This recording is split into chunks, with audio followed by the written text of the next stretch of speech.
Добрый день. Буквально только что мыла посуду. Мне просто было такое слово,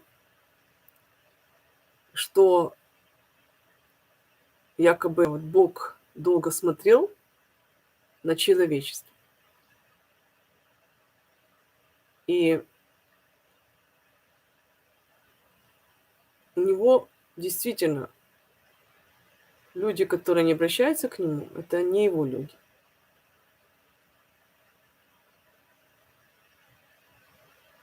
То есть уже сейчас опасно не молиться. В данный момент такое время пришло, очень опасно не молиться.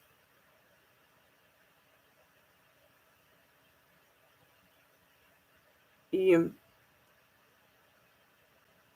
я задаю вопрос: Господи, а как же с теми, кто молится, но творят беззаконие? Да, я не договорила. Всё-таки те люди, которые не молятся для Бога, это грешники, да? Мне было сказано четко: кто не молится Богу, это грешники.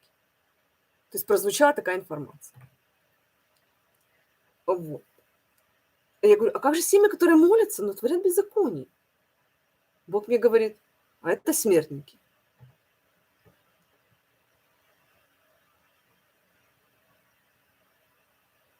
Я сегодня звонила 102. Никогда в жизни 102 не набирала. Не помню. Даже когда мне тут под окнами что-то творилось год назад.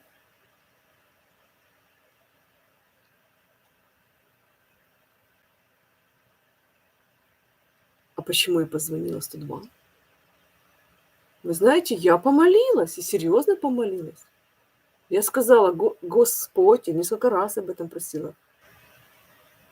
Отдавала ситуацию с газом моей, ну, как я уже рассказывала, кто меня слушает внимательно, в Божьи руки. Вот просто так и молилась: Господь, я отдаю ситуацию с газом в твои Божьи руки.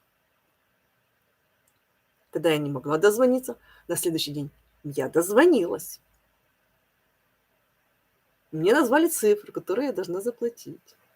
Но сегодня я в Приват24 вижу другое число, намного больше. И смотрю показания счетчика на начало месяца, уменьшенные еще на 160 кубов. Заметьте, та же самая цифра, вроде 161. Они что, число, они, как видите, оперируют такими цифрами. 161, 161 – это число Бога. Вы понимаете, что творят эти беззаконники? Они творят беззаконие, но они как бы оперируют, я уже не раз заметила, они как бы рассчитывают на какие-то духовные числа, грамотные.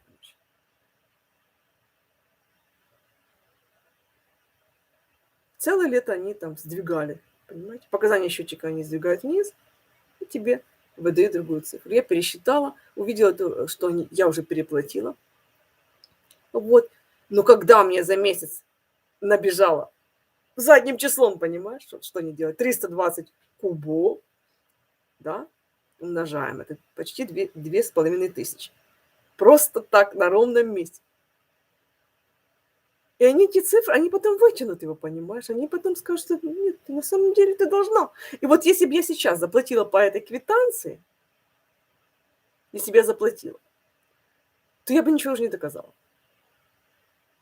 Но бегать в газконтору, там, где огромные очереди, я не буду.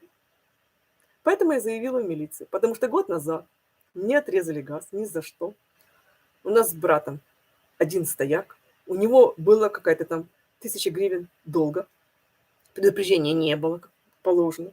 Просто приехали они год назад. Я иду на вторую смену. Смотрю, стоит машина, 4 мужика таких здоровых. Один кричит в трубку: Садовая, 15. А? Это ж девятиэтажка. Кому отрезать газ? А я полушутя, полусерьезно говорю: вы хоть не отрежьте Садовой, 15. Не, у вас долгов нету. И тут мне звонит на работу брат и говорит, что нам отрезали газ. Без причины. Абсолютно. Никто не извинился. Через месяц они приехали, надо мной еще поиздевались. Давай квитанции, что ты заплатила за газ, покажи квитанции. Холодно, мороз. Я в такой куртке выбежала, что ты им должна показывать. Сегодня они опять не просто, а еще поднимается в 2 раза мне плату получается. Я заявляю в милицию. Я не заявила год назад, когда они мне незаконно отрезали газ. Я заявляю сейчас, что они меня обманывают. Мне в милиции спросили, приняли меня. Я удивилась даже. Приняли, потому что факт налицо, что отрезали газ, и факт налицо, что по телефону мне сообщали 1600, а сейчас мне уже больше 2000 давай заплати. Тот же самый месяц. И самое главное, что якобы конечные показатели счетчика они дали якобы на конец месяца цифра, которая была у меня в середине августа. В середине августа была эта цифра. То есть 320 кубов они снизили, и они будут за эти 320 кубов постепенно забирать. 2500 я должна буду переплатить, если они еще что-то не придумают. Вот такая сейчас у нас ситуация. Я понимаю, газ дорожает, я понимаю, что якісь невігласи, видно, сидят. Ну, потому что, надо считать. Надо сидеть и считать. Я, чтобы от этого зла, я все выписала, вот, уже готова в суд подавать, в прокуратуру идти, готова. Понимаете? Потому что надо ставить на место беззаконие, не страх потерять. Отдала ситуацию Богу. Я верю, что Бог со мной, и Он движется. Он движется именно в таких моментах. Конечно, трата времени, сил, здоровья, эмоционально. Я, буду требовать компенсации моральной, видно, в суд подам. Вот такая у меня сейчас тема. А тема как? Зачем молиться? А вот видите, отдала ситуацию Богу. Надо. Молиться надо в любом случае. Судить тоже нужно с молитвой.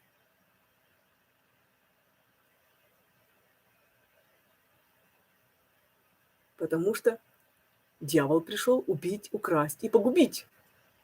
А Бог пришел, чтобы дать жизнь и дать с избытком. Вот с этим дьяволом мы должны молиться в мозгах людей,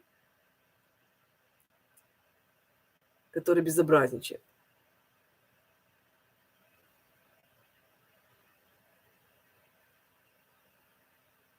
Я думаю, что я не буду платить, так как они мне выдадут квитанцию, показания счетчика странные. Они с этого показания счетчика минус 30, они будут насчитывать тебе, добавлять, и ты будешь должна. Вы понимаете, что творится? Что творится? И это же искусственный интеллект, как я Дацюка вчера послушала. Искусственный интеллект – это киберфашизм, когда такое беззаконие творится, а еще цифровой фашизм есть. Это когда государственное, вот я выписала даже себе, что такое цифровой фашизм и что такое киберфашизм. Об этом уже, дело в том, что просто, когда начинаешь рассуждать, как выйти из ситуации, то Бог даже дает людей, которые тебе подсказывают. Заметьте, это интересно. Понимаете? То есть Дацюк – это очень такой грамотный философ, он, конечно, немножко сложно выражается, но я его с удовольствием послушала. Потому что, есть ответы на вопросы, есть. Прекрасно. Люди отвечают.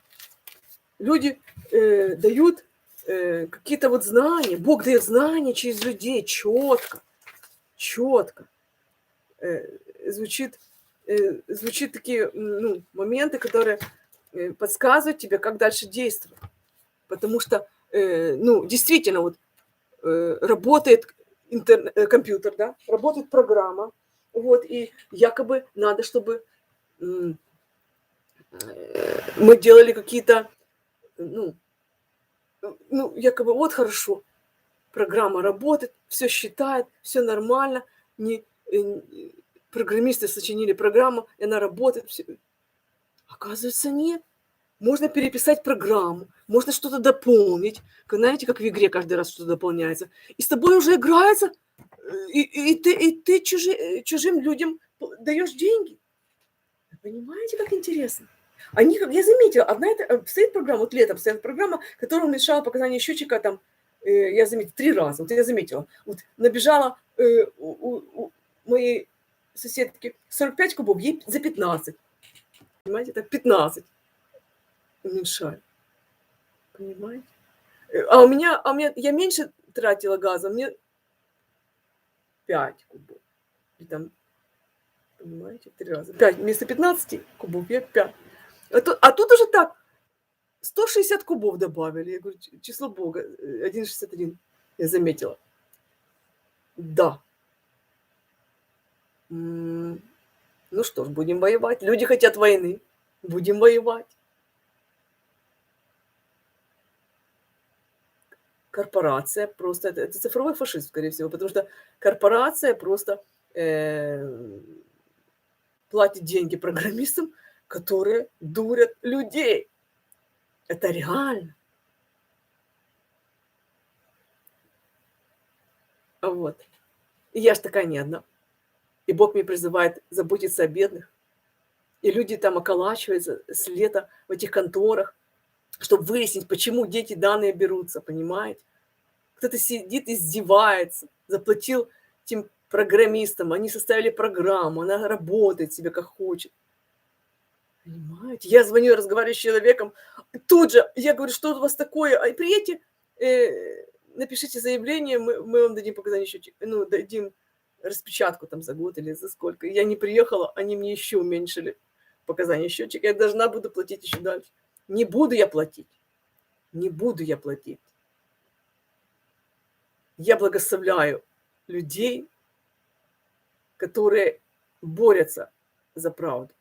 Я благодарю Бога, что Он мне дает такие испытания, что я вижу, как просто грешники или смертники, я не знаю, кто они там, молятся они Богу или не молятся Богу, как они издеваются над людьми своей жадности, своего безумия.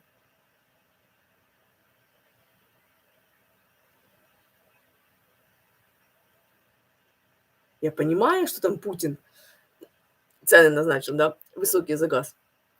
Значит, другими методами надо разговаривать с ним. Какими, я не знаю. Но свой народ же не дурите.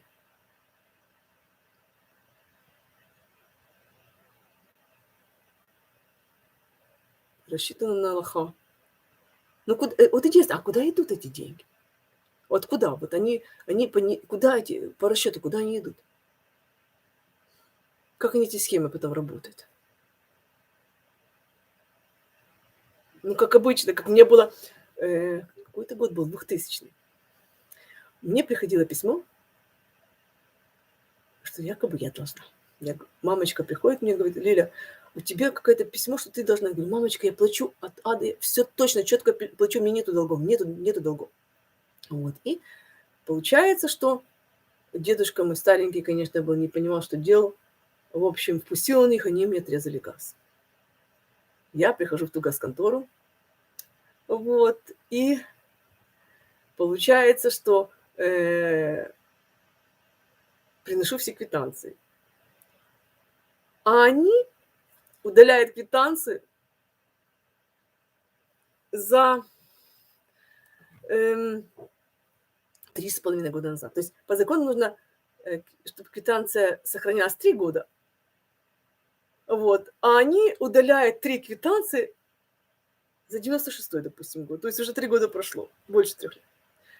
А я приношу, у меня все квитанции есть. Она мне говорит, дайте нам эти квитанции, дайте. Я говорю, здравствуйте, вы их убрали со своего компьютера, а я буду отдавать вам квитанции. Вот, посмеялась. Идите, там какие-то 4 мужика сидят, начальство такое. Я говорю, я буду своим дядей. Вы будете с моим дядей разговаривать. Ну, дядя там тоже не занимал. Вот, они поняли, чья это фамилия. И, в общем, приехали и подключили газ без штрафа. Вот. А потом у меня один знакомый говорил, Лиля, хочешь, тебе долги спишут за газ уже через пару лет? Я говорю, я пошла, думаю, что он хочет. И потом поняла, вот так. У меня когда-то отрезали газ, чтобы добавить кому-то мои проплаты, чтобы я заплатила, понимаете? И через некоторое время этих людей посадили, 20 лет дали. Вот. Так давайте добьетесь еще, что еще раз некоторых посадить на 20 лет. Загремите в тюрьму. Вот тебе будет такой цифровой фашизм. Обратком будет просто. Верю, отдаю Божьи руки ситуацию с газом в городе Житомире, в Украине, во имя Иисуса. Я благословляю людей праведных, которые любят жить честно, которые любят благословлять людей, давать, помогать нуждающимся, а не забирать. И такая правда будет на земле, и мы будем счастливы, и будем радоваться жизни. Да и аминь. Будьте благословенны.